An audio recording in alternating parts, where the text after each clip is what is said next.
오늘 설교 제목이 삶이 힘든 이유인데, 삶이 왜 힘들까요? 그죠? 답을 알면 참 쉬울 텐데, 여러 가지 이유가 있을 겁니다. 그러나 가장 큰 이유는 자신의 뜻대로, 본인의 자신의 뜻대로 되지 않아서 삶이 힘듭니다. 예를 들어서, 자녀를 양육할 때, 자녀를 참 양육하는 게 힘들지 않습니까? 왜 그러냐면, 여러 가지 있겠지만, 자녀들이 부모의 말을 잘 듣지 않습니다. 그래서 힘듭니다. 자녀를 키우면서 순종이 제사보다 낫다라는 이 말씀을 계속 묵상하게 됩니다. 자녀에게 가르쳐주고 싶은데 자녀가 그걸 참 듣지 않습니다. 추운 겨울이 다가오는데 자녀들한테 옷을 따뜻하게 입고 나가라 라고 그 자녀를 괴롭히려고 그렇게 말을 하겠습니까? 자녀를 보호하고 자녀가 잘 되길 바라는 마음에 부모로서 이렇게 말을 하지 않습니까? 근데 아이들은 하여튼 겨울에도 안 추운 것 같습니다. 그죠? 보면 왜 그럴까? 그런 생각이 듭니다. 주님 성경으로 때려주십시오라고 마음으로 새기게도 되고, 되뇌기게도 되고, 늦게 다니지 말라라고 자녀들한테 또 이야기를 합니다. 그런데 그러면 부모님의 말씀에 순종해서 일찍 들어오면 되는데, 아이들은 자녀의 마음, 부모의 마음과 다르게 뜻대로 이렇게 하지 않습니다. 저희 집은 이제 아직 어려서 그런 거 갖고 싸우진 않는데, 먹는 거 가지고 많이 싸웁니다. 앉아서 밥 먹어라고 하면 식사 시간이 한 1시간 됩니다. 갔다가 왔다가 장난쳤다가 장난 그만해, 밥 먹어. 그러다가 이제 점점 차오르는 게이지가 있다가 또 주님 참게 해주세요. 또 1만 번만 말하자. 앉아서 밥 먹어야지. 그러다가 협박하게 되고 이제 그렇습니다.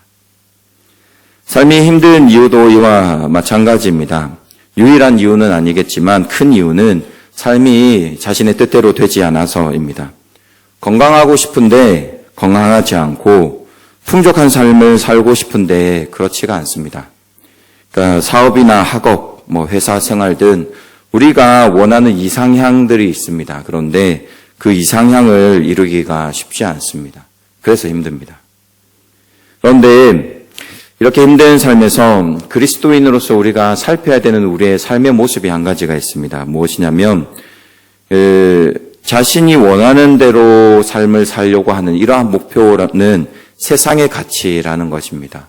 그래서 세상은 끊임없이 우리에게 너가 원하는 것을 얻도록 계속 유혹한다라는 것입니다.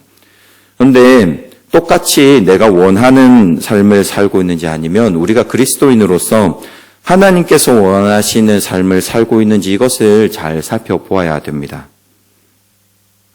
우리가 따르는 가치는 세상의 가치가 아니라 성경의 가치인 줄 믿습니다. 아멘 하십니까?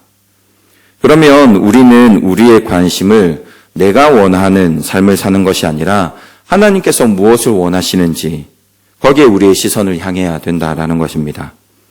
하나님을 따르는 삶을 사는 그 축복을 누리는 우리의 삶이 되기를 바랍니다. 연말을 앞두고 이제 청년 대학부들 임원을 세워가고 있습니다. 순장을 세워가고 임원들은 이제 영어로 하면 콜링, 한글로 하면 부름을 하고 있습니다.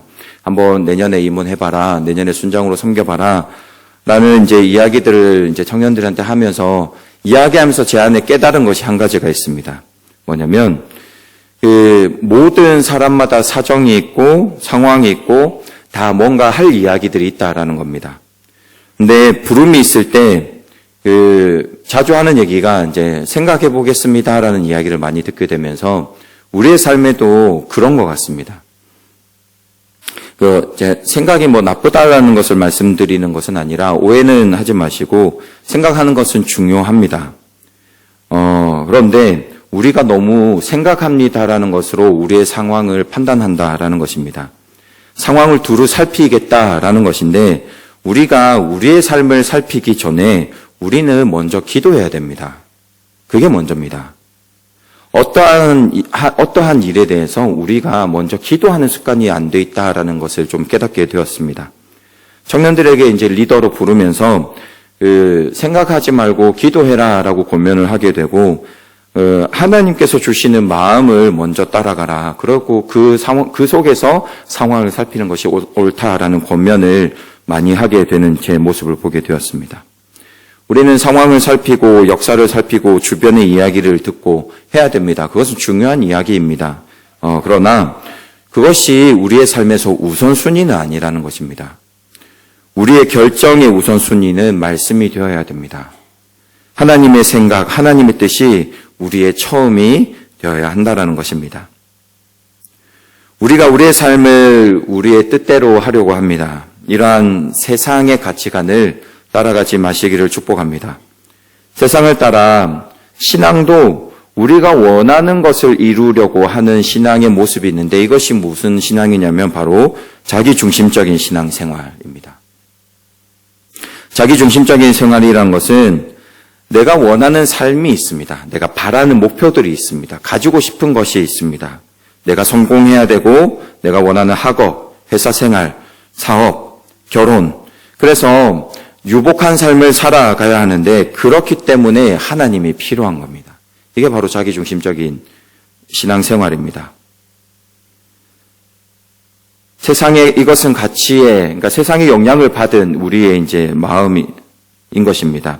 우리의 결정, 우리의 방향, 우리의 목표는 말씀에 있는 줄 믿으시기 바랍니다. 제자들을 보면 자기중심적인 신앙생활을 하는 것을 볼 수가 있습니다. 요한복음 14장에 보면 예수님께서 제자들을 향해서 이제 마지막 십자가에 지시기 전에 제자들에게 굉장히 중요한 이야기를 하십니다. 예수님께서 십자가에 죽으실 것, 그리고 죽으신 다음에 그 하늘 보좌에 가셔서 거할 거처를 준비하고 예비한 다음에 너희들을 맞으러 와서 너희들을 데리고 갈 것이다 라는 굉장히 중요한 이야기를 합니다. 하늘의 이야기를 합니다. 그런데 제자들이 예수님의 말씀을 알아듣지를 못합니다. 왜냐하면 예수님의 말씀을 받아들이는 것이 아니라 그 뜻을 마음속에 새기는 것이 아니라 자기 중심적으로 해석을 하게 됩니다. 자신의 상황 속에서 자신의 모습에서 그 말씀을 해석을 하려고 노력합니다. 먼저 도마가 이런 얘기를 합니다. 주께서 어디로 가시는지 우리가 알지 못합니다. 그 길을 모릅니다. 라고 대답을 합니다. 그래서 예수님께서 굉장히 우리가 익히 알고 있는 중요한 말씀을 한 가지 하십니다. 내가 곧 길이요 진리요 생명이니 나로 말미암지 않고는 아버지께로 올 자가 없느니라. 나를 알았더라면 내 아버지도 알았으리라 라고 이렇게 말씀을 하시는데 이거를 또 알아듣지 못합니다. 이번에는 빌립이 이렇게 이야기를 합니다. 주여 아버지를 우리에게 보여주옵소서. 왜냐하면 눈에 봐야지 믿지 않습니까? 그러면 좋겠습니다. 족하나이다 이렇게 대답을 합니다. 그러니까 두 제자의 말이지만 그 제자들 전체가 가지고 있는 모습입니다. 예수님을 온전히 신뢰해서 따르고 예수님 믿습니다 하고 거기서 예수님의 뜻이 무엇인지를 해석하려고 하는 것이 아니라 자신의 입장, 자신의 생각에서 예수님의 말씀을 해석하는 것입니다. 그래서 14장을 시작할 때 예수님께서 제자들에게 이렇게 시작하시는 것을 볼 수 있습니다. 너희는 마음에 근심하지 말라. 하나님을 믿으니 또 나를 믿으라. 이 말씀을 하고 시작하시는데 제자들은 자신의 상황 속에서 자신의 이해 안에서 계속 예수님의 뜻을 해석하려고 하는 것입니다. 오늘 본문에도 보면 12절 말씀에 내가 땅의 일을 말하여도 너희가 믿지 아니하거든 하물며 하늘의 일을 말하면 어떻게 믿겠느냐라는 말씀하는데 사복음서에 군데군데 제자들이 예수님의 말씀을 알아듣지 못하는 일들이 군데군데 있습니다. 예수님께서는 하늘의 이야기를 하시는데 그것을 받아들이지 못하는 겁니다. 결국에는 그것을 받아들이지 못하고 예수님께서 십자가에 못 박히셨을 때 제자들이 뿔뿔이 흩어지는 그러니까 그 상황 자체도 자신들의 안위를 생각하는 그런 모습을 볼 수 있습니다.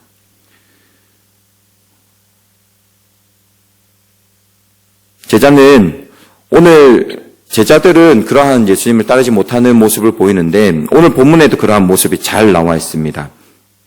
오늘 본문을 보면 바리새인 중에 니고데모라는 사람이 등장합니다. 근데 이 니고데모가 밤에 예수님에게 찾아옵니다. 지금 밤하고 다릅니다. 지금 우리가 현대 살아가는 밤은 밤이긴 하지만 전등이 있기 때문에 어두운 밤은 아닙니다. 그런데 그 당시는 그런 게 없었습니다. 그러니까 밤은 어두운 사람들을 구분할 수 없는 밤입니다. 그때 예수님을 찾아왔다는 것인데 니고데모는 사내들인 공회 72명의 대표자 중에 한 명이었습니다. 최고 지도자입니다. 그러니까 오늘날로 치면 여러분들이 인터넷이나 이런 데서 좋아하시는 목사님들 설교를 듣지 않습니까? 저는 이제 김동호 목사님이나 아니면 이찬수 목사님, 그리고 가끔씩 이제 옥하는 목사님 돌아가셨지만 설교를 이제 듣게 되는데, 우리가 생각하는 교회의 지도자들, 그러니까 니고데모는 그런 사람입니다. 마치 그들을 지도하는 지도자고 굉장히 유명한 사람입니다. 알만한 사람입니다. 그런데 사내들인 공회는 예수님을 좋아하지 않았습니다. 오히려 예수님을 적으로 생각하는 이제 그런 분위기에 있었기 때문에, 그러니까 공회의 한 명인 자신이 낮에 그러니까 예수님과 뭔가 교우한다라면 그 공회의 회원으로서, 그리고 자신의 입지라든지 명예라든지 이것이 흔들릴 수 있는 겁니다. 그래서 밤에 오는 겁니다. 밤에 만나서 예수님에게 자신이 궁금했던 것을 물어봅니다. 거기 해석이 조금 어렵게 본문에 좀 돼 있는데, 쉽게 말하면 그겁니다. 예수님, 당신이 하나님께로부터 오신 자인 줄 제가 어떻게 알 수 있습니까? 우리가 어떻게 알 수 있습니까? 왜냐하면 그 전에 예수님께서 기적과 이사들을 행하고 사람들이 막 따르기 시작하는데, 자신이 알고 있는 구약, 그 당시의 성경은 구약입니다. 구약과 예수님의 이 모습이 이해가 되지 않는 겁니다. 그러니까 정말로 예수님이 메시아가 맞는지 그게 궁금한 겁니다. 그래서 그것을 질문하러 왔습니다. 정말 당신이 맞습니까? 라는 겁니다. 사내들인 공회의 지도자들은 구약 성경을 암송하는 자들입니다. 기본적으로 모세오경은 아이들도 웬만해서는 암송합니다. 사내들인 지도자는 구약을 통째로 백독했다, 잘한다 이런 수준이 아니라 암송하는 사람입니다. 누구보다 잘 알고 있었다라는 겁니다. 그런데 성경을 볼 때에 하나님의 마음으로 성경을 받아들인 것이 아니라 자신의 민족, 유대인의 상황 속에서, 그리고 자신의 해석대로 성경을 보았다라는 겁니다. 그러니까 그 성경의 눈으로 예수님을 보는데 예수님이 이해가 되지 않는 것입니다. 예수님께서 하늘의 언어, 성경의 말씀을 하시는데 니고데모가 알아듣지 못하는 모습이 오늘 본문에 있습니다. 예수님께서 이렇게 말씀하십니다. 사람이 거듭나지 아니하면 하나님의 나라를 볼 수 없다. 이제 저희들은 다 이 말을 받아들일 수 있습니다. 거듭남에 대해서, 하나님을 만나는 것에 대해서 그것이 새로운 창조라는 것을 알 수 있습니다. 그러나 니고데모는 이해하지 못합니다. 거듭남에 대해서 다시 모태에 들어가야 됩니까? 라는 질문을 하는 것이죠.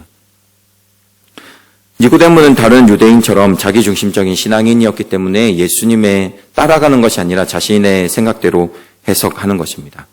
그런데 우리의 삶에 이것도 잘 살펴보아야 됩니다. 니고데모와 우리가 다르지 않다라고 성경을 우리는 접근해야 됩니다.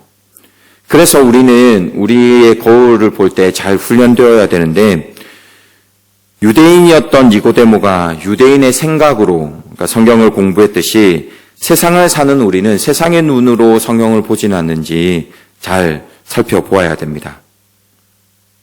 하나님 아버지의 마음으로 성경을 받아들이는 훈련을 해 가야 되는데, 그래서 하나님께서 성경을 읽을 때 하나님의 마음으로 성경을 읽을 수 있도록 우리에게 주신 무기가 한 가지 있습니다.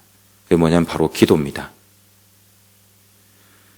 예수님을 받아들이게 되는 니고데모를 볼 수 있습니다. 3장에 보면 이 대화가 끝이 흐려져 있습니다. 정확하게 결론이 안 나 있습니다. 그런데 요한복음에 보면 7장에 가보면 50절, 51절에 보면 이렇게 얘기합니다. 예수님께서 이제 공의의 사람들이 예수님을 어떻게 할 거냐, 이제 이 심각한 문제에 대해서 다룰 때에 니고데모가 이렇게 이야기합니다. 전에 예수께 왔던 니고데모가 그들에게 말하되, 공회에 이제 얘기하는, 사내들인 공회에 얘기하는 겁니다. 우리 율법은 사람의 말을 듣고 그 행한 것을 알기 전에 심판하느냐. 그러니까 예수님을 그 공회 앞에서 적극적으로 지지하게 된 겁니다. 예수님을 만나고 나서 예수님에 대한 깊은 깨달음을 받고 나서 예수님을 따라가는 모습을 볼 수 있고, 19장에 가면 예수님께서 이제 십자가에 못 박히셔서 돌아가셨을 때 이 니고데모가 등장하는데 39절 말씀에 보면, 일찍이 예수께 밤에 찾아왔던 니고데모도 몰약과 침향 섞은 것을 100리트라쯤 가지고 온지라. 그러니까 밤에, 사람을 피해서 밤에 예수님을 찾아왔던 니고데모가 예수님을 만나고 예수님을 따라가는 삶이 되고 나자 사람들이 그 주목하는 그 지금 이 상황에 적극적으로 나서서 예수님의 장례를 치르는 것을 볼 수가 있습니다. 그에게 더 이상 자신의 명예나 자신의 상황이 중요한 것이 아니라 그의 삶의 중심에 예수님이 들어왔다라는 것을 볼 수 있습니다. 바로 이것입니다. 우리에게 필요한 신앙은 자기 중심적인 신앙생활, 내 인생을 위해서 하나님을 필요로 하는 것이 아니라 하나님을 위해서 우리의 삶을 드리는 이 신앙인이 되어야 될 줄 믿습니다.